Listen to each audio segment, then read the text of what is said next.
नमस्कार आदरणीय दर्शकबिन, आज के कार्यक्रम माई टेलीविजन के बहस में हम कार्यक्रम प्रस्तुता विशाल यादव रोलन के साथ उपस्थित हो चुकल बानी। समसामयिक विषय पे निरंतर चर्चा कार्यक्रम बहस में कर रहल बानी सन और आज हमने समसामयिक विषय में रह करके ही चर्चा करब सन। आज हमने के साथ में जनमत के युवा नेता वीरगंज महानगर पालिका के नगर संयोजक बानी जनमत पार्टी के संजय सिंह जी, वहाँ के आज के बहस में हमने अपना स्टूडियो में उपस्थित कर बानी सन। सबसे पहले मैं संजय सिंह के कार्यक्रम आज के बहस में स्वागत करते हैं। स्वागत बा संजय सिंह जी। नमस्कार। कथी में व्यस्त बानी आजकल? हमनी के हुए अभी व्यस्त बानी सन आरती शाह वाला प्रकरण में।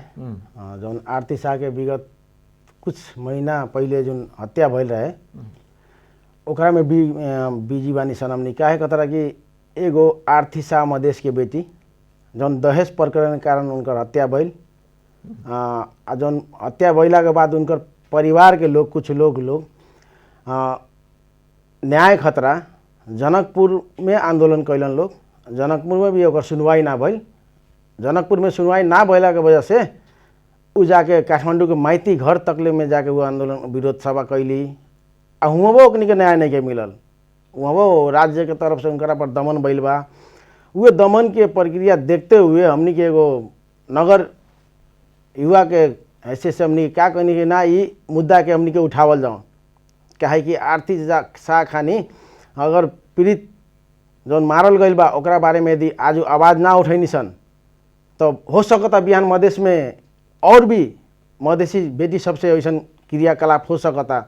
वही से हमनी घंटाघर में विगत में हमनी अपने लोग देख ले कि 5 दिन 6 दिन लगातार हमनी के विरोध प्रदर्शन कैनी सन। घंटाघर दिन खाली प्रदर्शन कैला से, घंटाघर दिन खाली पुलिस प्रशासन मुर्दाबाद कैला से आरती शाह के न्याय मिल सकता का? इमे हेंग बा हमनी के आज शांतिपूर्ण तरीका से उतरल बानी सन। 5 दिन 6 दिन शांतिपूर्ण तरीका से एगो राज्य के झकझकावे खतरा हमनी विरोध सभा में उतरनी सन। अगर हमनी के मांग जौन आरती शाह के बारे में बाटे हमनी के ओकर न्याय खतरा अगर आए वाला दिन में ना मिलल तो हमनी के आंदोलन के सशक्त तरीका से भी उग्र बना सकता नहीं सनु।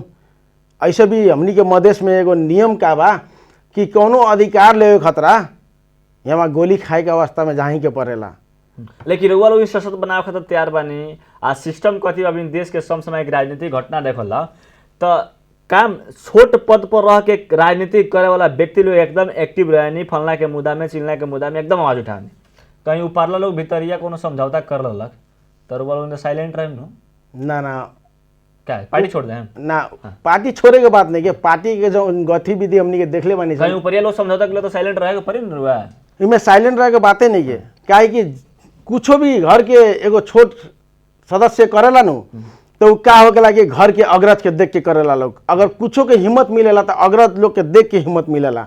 हमनी के आज देखले बनी सन कि जनमत पार्टी के राष्ट्रीय अध्यक्ष जी सीके राव जी, डॉक्टर सीके राव जी खुद काठमांडू में जाके न्याय पीड़ित परिवार से भेंट कैले बारन, उनका साथ बात कैले बारन।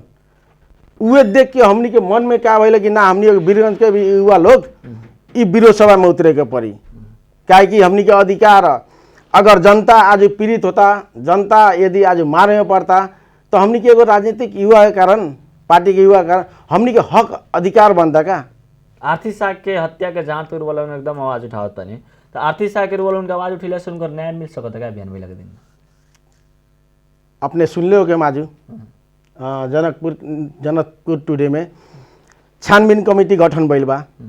तो हमरा लागता कि जनमत पार्टी के ही वजह से सरकार में दबाव पड़ल बा, मधेश सरकार पर दबाव पड़ल बा कि उ जाके मजबूरन आज छानबीन कमेटी बनाए खतरा मजबूर भइल बा लोग। अगर विगत में हमनी विरोध सभा में ना उतर रहती सन तो हमरा लागता कि आरती शाह वाला मुद्दा भी जन निर्मला पंत के मुद्दा बानू हो तरिया भुलाइल जाइत। अभी छानबीन कमेटी बनल बा, ई के तरिया छानबीन करता, ठीक प्रकार से करता कि नहीं करत अथवा करता, एकरा बाद हमनी के रिजल्ट सुनेम सन ओकरा बाद में हमनी के फिर एगो विरोध कार्यक्रम हुई। जैसे रुआ लोग मध्य प्रदेश के बात के लिए रुआ लोग गठबंधन के भीतर बानी, प्रदेश सरकार के मध्य प्रदेश सरकार के लोग भीतर बानी। गठबंधन के भीतर रहते हुए भी रुआ लोग एगो सिंगल यहाँ एकदम आरती शाह हत्याकांड के न्याय दे, पुलिस प्रशासन मुर्दाबाद, यानी कि आरती शाह हत्याकांड के लोग न्याय मांगत बानी। गठबंधन भीतर रहल अन्य भी पार्टी रहल बाटे, उ सब पार्टी आवाज ना उठावे के कारण का हो सकता? रउआ लोगन तो उहे पार्टी के भीतर बानी, उहे सरकार के भीतर बानी। पार्टी के भीतर बानी सन, एकदम जायज बात कहनी है। लेकिन अभी प्रदेश में मेन मुख्यमंत्री जसपा के ओर से बा।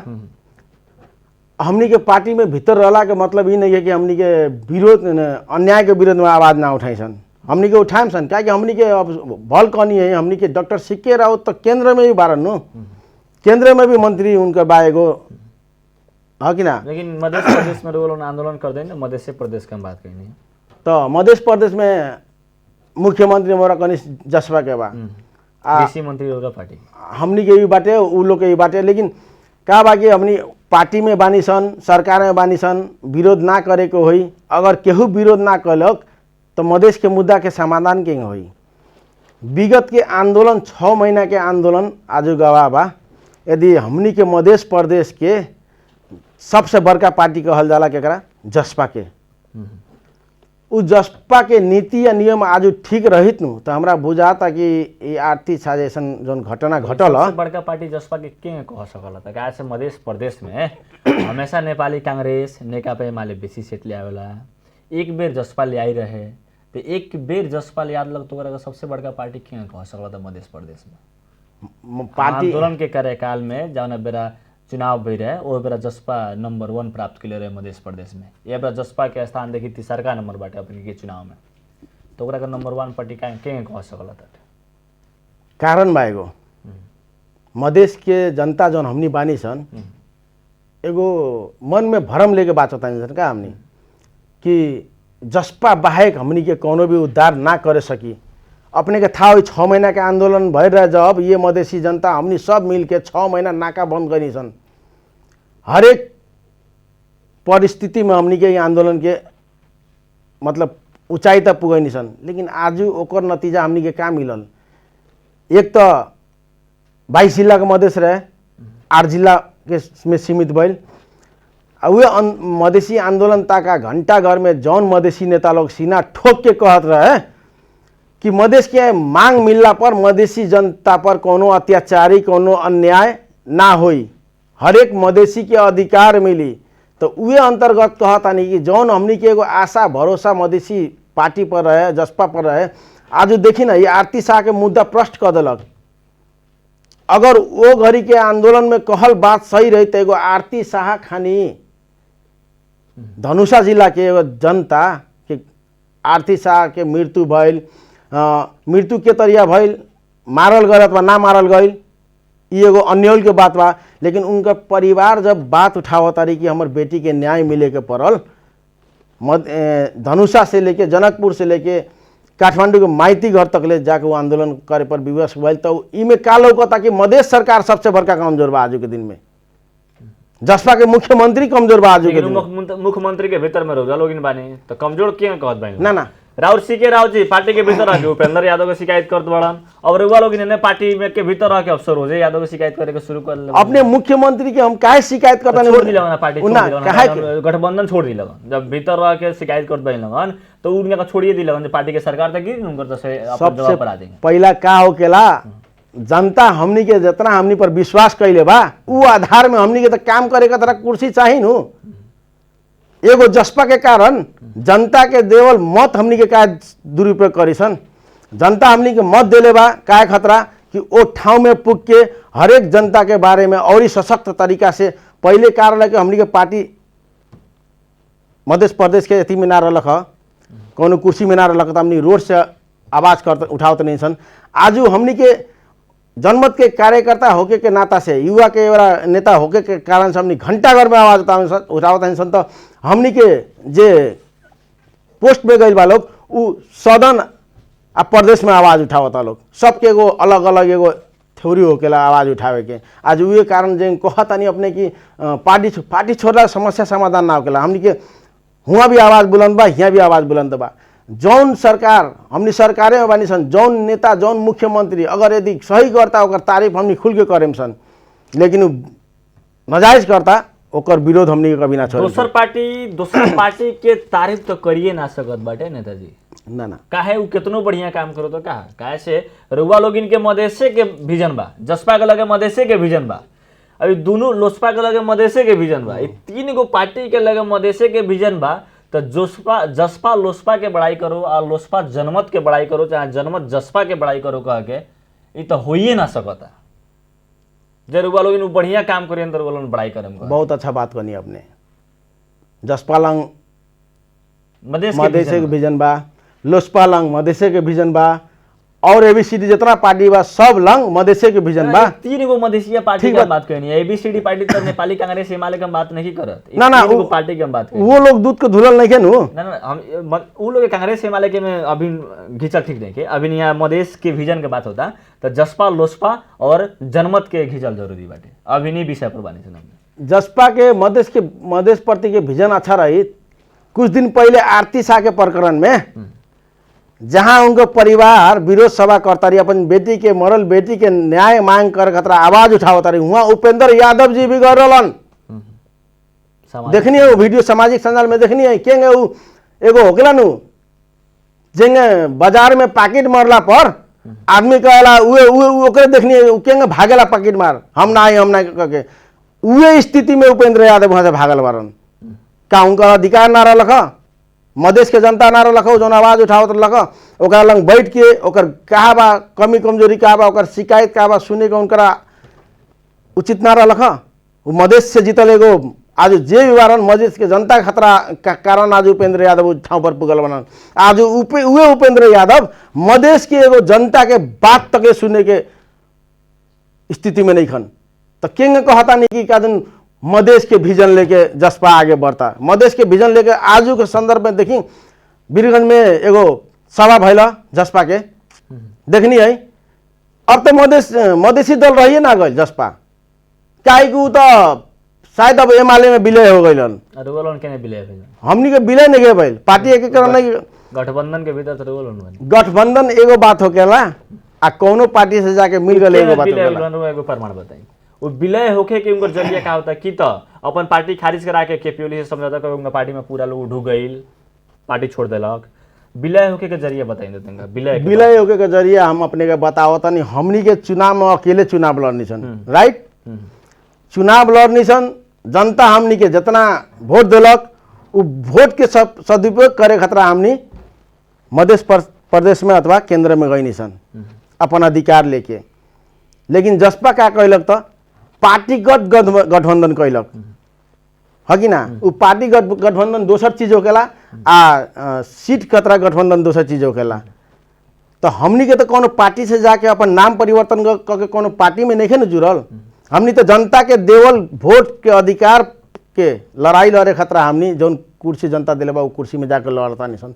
तो ये तो दू किस्म के बात हो गई सर। ए पर टीका टिप्पणी होगा कहीं जे उ लोग चुनाव के दौरान में पार्टी से गठबंधन करके एमआलए से गठबंधन करके गठबंधन के लोग तो वो हिसाब से वो विलय के बात जहाँ कर वो लोग चुनाव के दौरान में गठबंधन कैलक, वो लोग चुनाव जीत के गठबंधन कैली।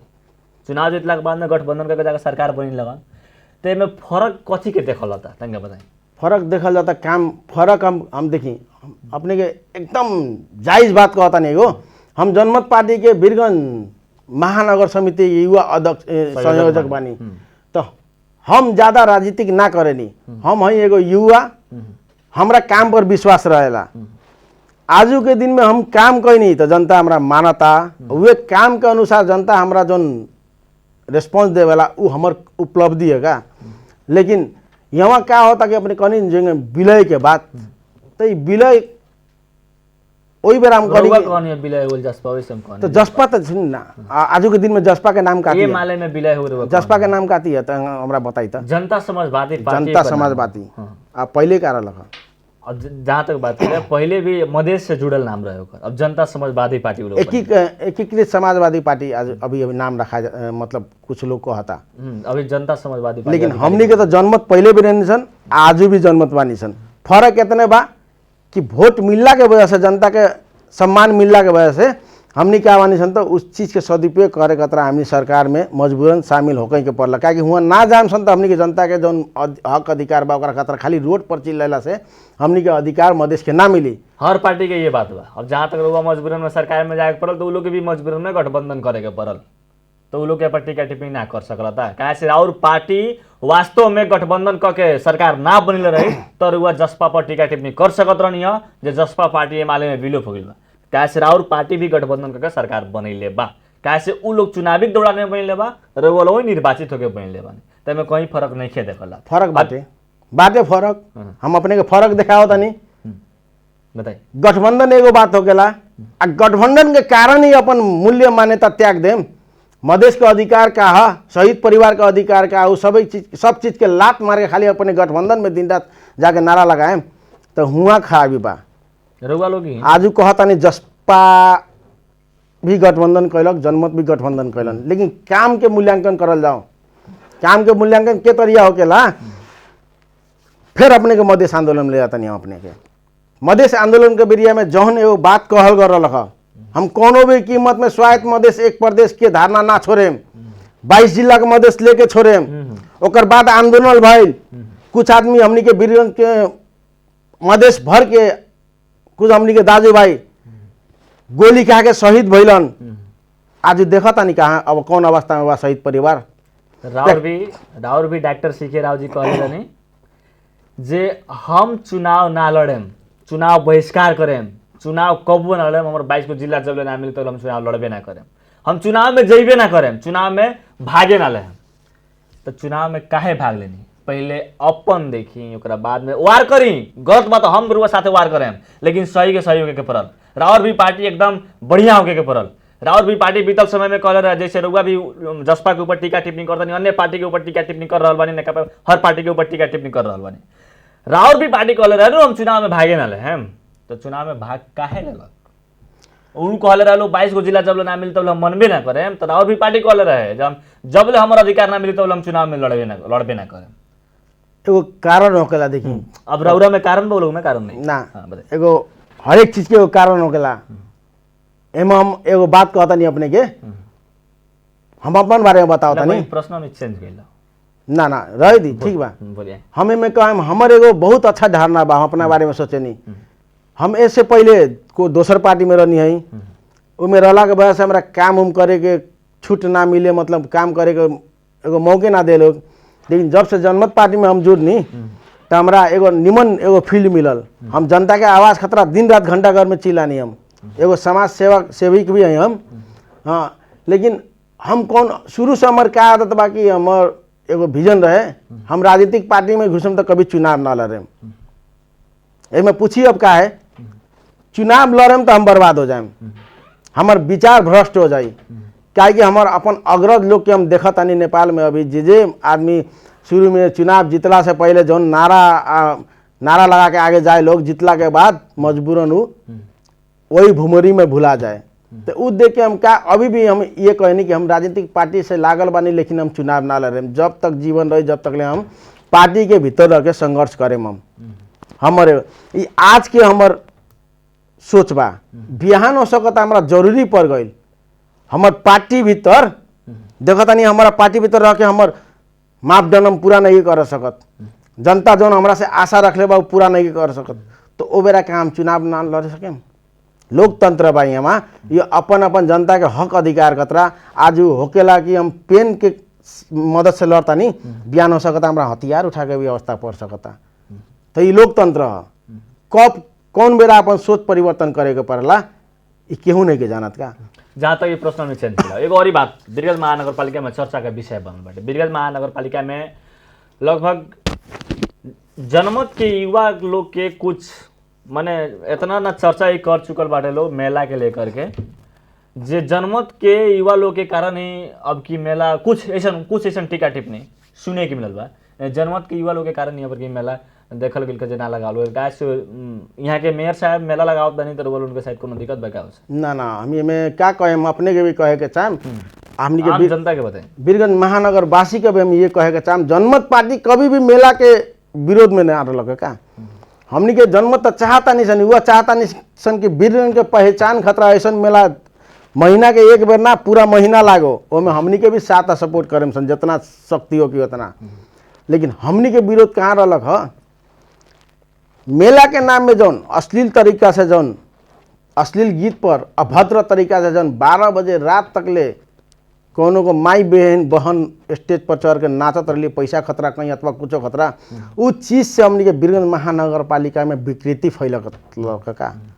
रात के 12 बजे एगो बात बताई हमरा, अभी नियम में कब बजे तक ले सीडीओ कार्यालय आदेश दिले बा डीजे ना बजावे खतरा? ज्ञापन पत्र बिजली में दरुआ बते लास्ट 9, साढ़े 9, 10 बजे तक ले के बाद डीजे नहीं बजा सकत कोनो।